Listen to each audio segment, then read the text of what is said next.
dirty old blog.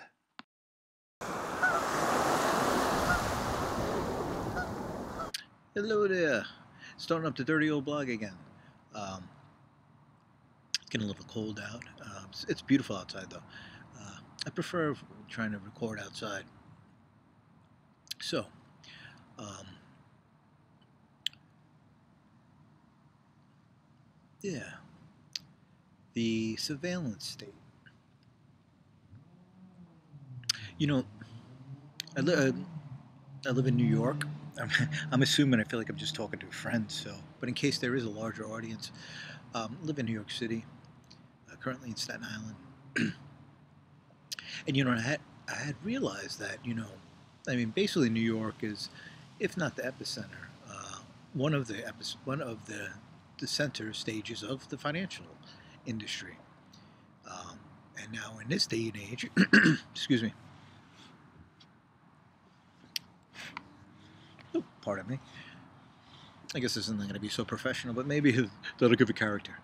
Uh, but also, that would suggest that it is the epicenter of the intelligence world, or one of the, just like the financial center, probably a very um, an important place, uh, a key place. So, and this, it's New York has changed so much. I mean, obviously since 2001, and we definitely live in a surveillance state. And this is why I'm speaking about this at the moment.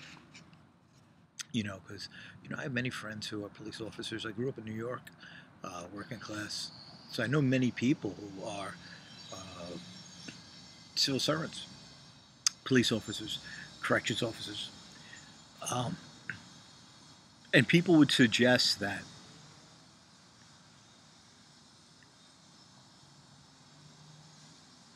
not supporting the surveillance state is somehow not supporting your local police or the military or whatever.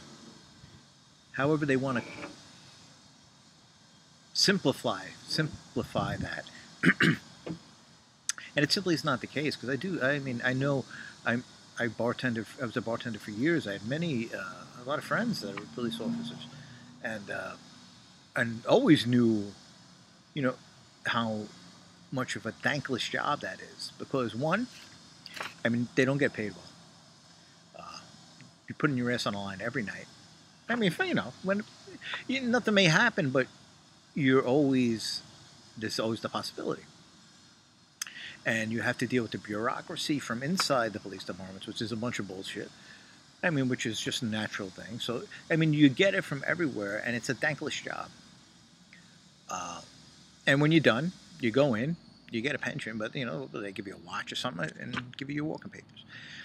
Um, and it's a tough job. So I've always had respect for people who've done it. But today, now we have this in New York City. We have an intelligence agency, which means that there's a secret police force without checks and balances. And yeah, I do not agree. I do not, no matter what happened, whatever's the situation, 9/11 or Pearl Harbor, or whatever may happen. What if they could sink Hawaii tomorrow? Uh, there's no, there should not be a secret police. It's unconstitutional. It's about checks and balances. It comes down to it. You cannot give up your liberties and our rights because for physical protection. And as a matter of fact, the law, the men who are making the legislation, actually can't, because they're inalienable rights in the Declaration of Independence, endowed by the Creator. Um, the Declaration of Independence, I mean, the Constitution maybe was the beginning of a the step away from natural law or um, common law that's declared in the Declaration of Independence. Uh, but still, you it's not American to do these things. So, I don't. I'm totally against the surveillance state. I don't think that makes me anti-police. I think that makes me anti-unconstitutional or anti-right police forcing. And the truth of the matter is, we have a whole economy that has been militarized. You know, in New York City, I mean, you have people, you know, people going to the military is not supposed to be a career. I mean, people make careers out of it, but it's not supposed to be an economic choice, you know, um,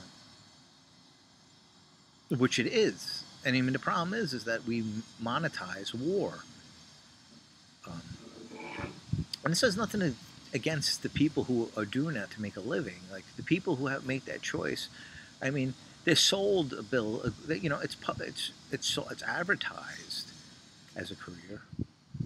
Um,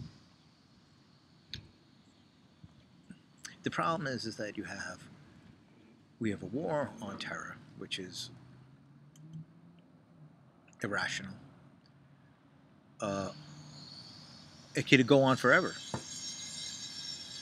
But what happens is you have people going into the military for the last 17 years, coming out of the military, and then needing work. So basically, you know, what do they do? Good job with the police department, the fire department, and fair play to them. This is not any. This is not any kind of. Uh, I'm not pointing fingers at the people who are engaged in this. It's the way it's set up is not healthy for a constitutional republic that is the United States of America. And there may be people who are pulling the strings that have more control, maybe have more of an idea of what's going on, that don't have our best interest in mind. You know, we may be having parades and waving flags and saying, "Oh, aren't we great?" and you know, rah rah rah. They might not have the same, you know, motivations. I mean, that's why we have checks and balances.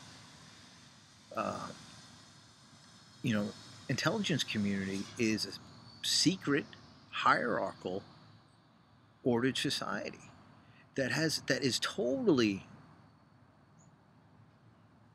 dictatorial or tyrannical or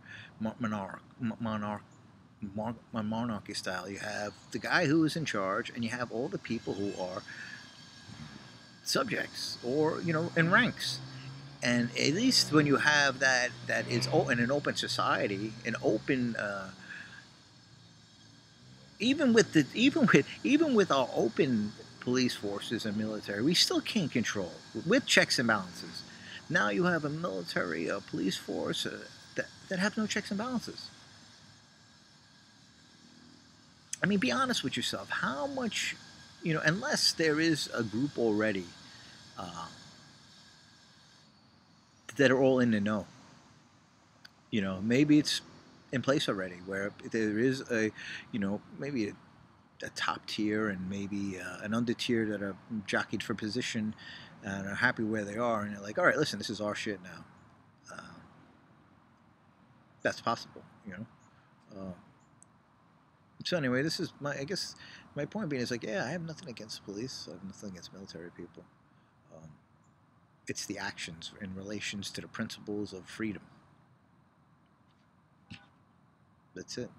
And has it become now that talking about freedom is closer to an act of terrorism than a constitutional act of freedom? It's almost like people who are speaking truth, whether they may be wrong or close, are somehow demonized, un-American. I thought it was American to speak your mind. Uh, yeah, I don't. Maybe I've been asleep. Uh, so, you know, I know, and you know, I mean, I stepped out of the box for a while. I mean, I'd never really been in the box totally because it just wasn't my nature. I never felt. But I've had friends and I've rubbed elbows with people who have been very successful in the system. And it's not about. I still think those people could still be successful, or would have been successful anyway, without this other mode of operation. There's no need for a secret police or a surveillance state. You know, it's global, and that's the thing. It's like people in the United States don't understand is that a global economy has a lot of power, and they are dismantling any kind of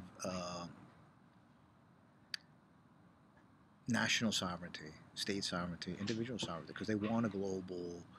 I mean, it is already. It's a global economy. It's a power structure. We've separated these things as if just because they have different names, that they're not power. It's power.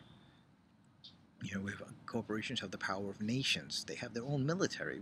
We've during like Blackwater, we've allowed corporations to create their own militaries, and we pay for it.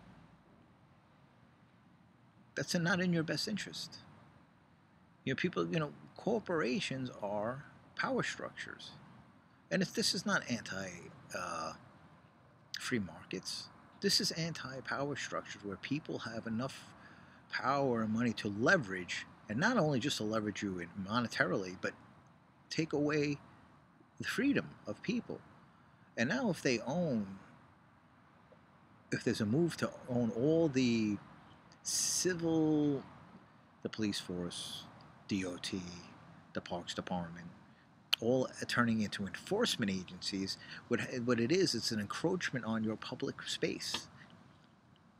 It's like the park, which is supposed to be yours and your space, is now governed by an enforcement agency.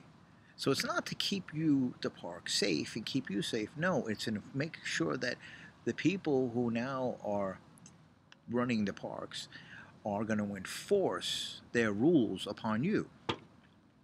And it seems like what do you want? It seems very subtle. It seems like maybe a lot to be going on about, but it's so subtle, and it is night and day of what security, but people to protect the security of the people and people who are enforcers. What is an enforcer? Who needs enforcers? Enforcing against who and for who? From who? It's your park. It's a park. That's a. It seems like I'm nitpicking, but it's a huge thing on how we see ourselves in our space, on our public space, and the people who are pulling the levers, they understand what this is about. You know, you look going back to the Tea Party. It all happened in the ports. Think about commerce in ports and how it has extended onto the land. In our own, I won't even go into it because it's just there's a lot going on here that we're not aware of, and so if you're in New York, yeah, just take a look at it a little bit. I mean, everybody's so busy, like we don't see what's going on around, you know, and like it's good to be safe, you know. And someone I want to get to work. Oh, this guy, you know, good. And get to work, do what we do, get back home in one piece, and see your family, and yeah, of course. And we don't pay attention to what's going on our way to work. You know, we live in a box, which is a house or apartment. We get out of that box, we go into another box, which is a car or a train or the bus, and we go to another box, which is the office or my business, and hang in that box all day, and then get out of that box, maybe walk in the street for a little while and go to a box and have a beer, and then with beer in it, about another box with beer in it, and go into another box, which is the car or the train or the bus, and go back to the box we started in. And we don't see any of the mechanisms of how any of this is working. So it's easy for these things to be changed right under our nose. And it's like, listen, leave me alone. who wants to hear it? So I mean, whether if you're in New York, I'm sure it's everywhere. I mean, I'm sure this is a global thing, and that's the thing. It's not like people say the New World Order or all these words that bring up conspiracy theory. No, it's globalization. And the thing with globalization is that they want to create an economic structure that is unbeholden to any kind of national sovereignty. So that means they will strip everything you have. To it's just business. Corporation if it's a global business and you live in you say whatever wherever you live, and if your national strength somewhat diminishes their capacity to make a profit, someone there is going to make a name for themselves just by saying, hey, listen, I got an idea. You know how we can maximize the profit in this area? Well, we can undermine this place here, weaken their financial situation, and we can move in, and because it's a global corporation. And it's not even bad or good. It's like, no, this is what these structures do. Never mind this is a bad person, this is a good person. Forget all that childish shit. No, what is the action of something? What does something do in relation to what something else does? So, and I, so that's all. I mean, it's like we've allowed things to go over so far in one area that it's totally trespassing against other people and their property, and it's a mess. And that's why I think to protect this is why they've created or been able to manipulate the public law enforcement, because a lot of these things are. I mean, it's groups. You have a group. You give the handshake or whatever. It's just it's always been like that. It's not a conspiracy, but it's gone way too far, and you have small groups benefiting a great deal for it, and just think like, oh well. So anyway, this is the dirty old blog. uh, I'm not sure if this is rambling. So yeah, I've it's difficult when you see a lot of when when the structure seems immoral. It's hard to find a place to engage morally. And I don't think that's taking a high road or trying to be. It's just like, I mean, what we're participating at the moment, it's the overall effects. It just seems completely negative. Uh, People that benefit small. It seems immoral. Uh, that's it. You know. So I've had some pushback. I think that's just the nature of someone who's trying to start these things. It could be just me, and maybe not communicating well, navigating the uh, technology. But yeah, I'm gonna give it a go. And I was trying to start. So I'm gonna continue to use Gingy.org, but I'm gonna change the name of the artwork or the independent media to JASF, because I had some. The whole idea was to have a name, a marker that was placing principles before personality. Uh, but there seemed to be a lot of conflict with the name where I got. It seemed to have the opposite effect. So JSF, because I like the idea of having a name that's not my uh, the name on my birth certificate. It's a name that represents the work, because I do all the I do all the hard work, and so. But for now, I'm going to continue having this on Gingy.org, but I'm going to jump back into it, uh, and start doing some independent media, a little bit more professional. Do some uh, routines. I'm a performer. Maybe I'll just you know just do some routines. And now I'm babbling. This is not too coherent, so I probably lost people already. But anyway, uh, I'll catch you next time.